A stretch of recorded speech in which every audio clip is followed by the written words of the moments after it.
Hello everyone, welcome to another installment of Erinn's Book Club. I surprisingly have another book review to do. I didn't expect to get through this one as quick as I did, especially since it's kind of outside of my comfort zone. But this one I got eons ago and I've just gotten to reading it now because again it's outside of my comfort zone. But what I'd like to do with my review here is Zenn Diagram by Wendy Brant. This is a ARC copy, really nondescript title or cover. And before I go any further, there may be spoilers in this review, so if you guys haven't read the book, please do so and then come back.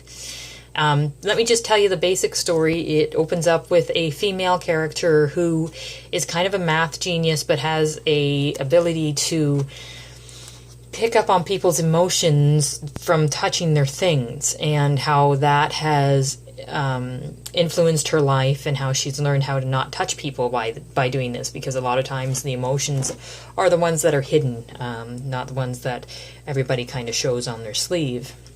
And it turns into kind of a love story on that, and how she finds a way to find love even though you can't touch people. And then there's drama with that too. It's a very interesting book. But let me go through it here with you. So I'm going to just go through my notes that I made up with it. It's a great little love story with quirkiness to it. It's wonderfully written. There's a dry sense of humor. There's like a lightness to it, even though the subject matter can tend to be a little bit heavy through it. There is a lightness to it that makes you kind of enjoy it.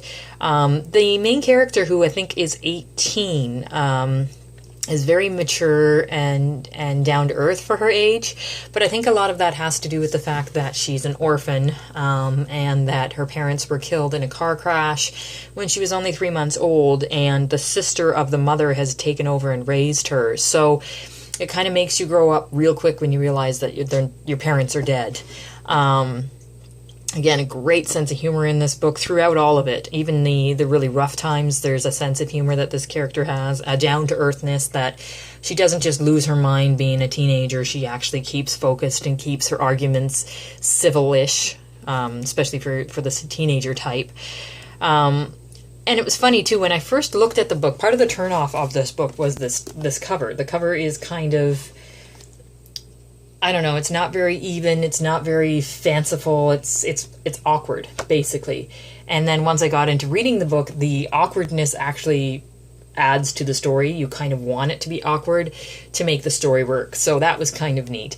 The synopsis does nothing for the book, though. It doesn't make you want to read it. It's so much more than what it says. Let me read the back of it so you understand where I'm getting from. Math genius, freak of nature, loner.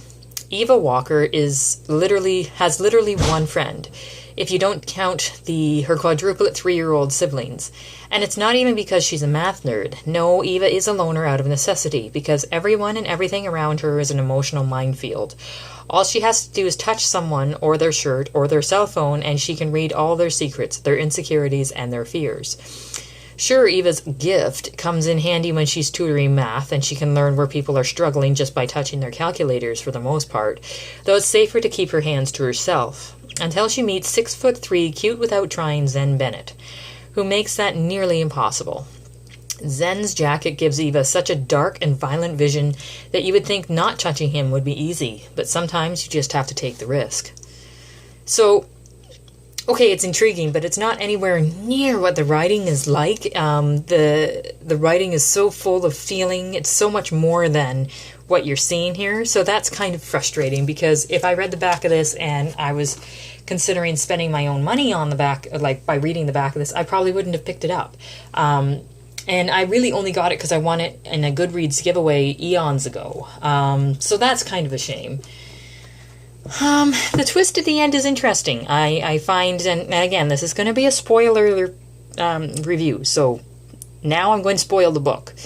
But in the end, where the mother and father of Zenn are the parents that killed, or the father is the one that killed Eva's parents, that I think was a really good twist. And the fact that it didn't destroy the relationship, I think, showed a lot of growth and maturity in that relationship. And you really felt, you invested something into this. So you wanted to see this relationship do well. But it was a rocky start, and it was a rocky thing to learn. So that was really realistic.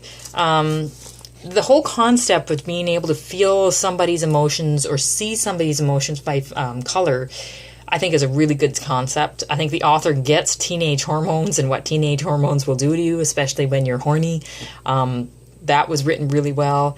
I wish the ending was a little more defiant. I wish that I knew either they stayed together and they're close because they're in a relationship, or they're close because maybe they aren't in a relationship but they're still friends. Like that kind of thing I'd like to figure out, what still close meant.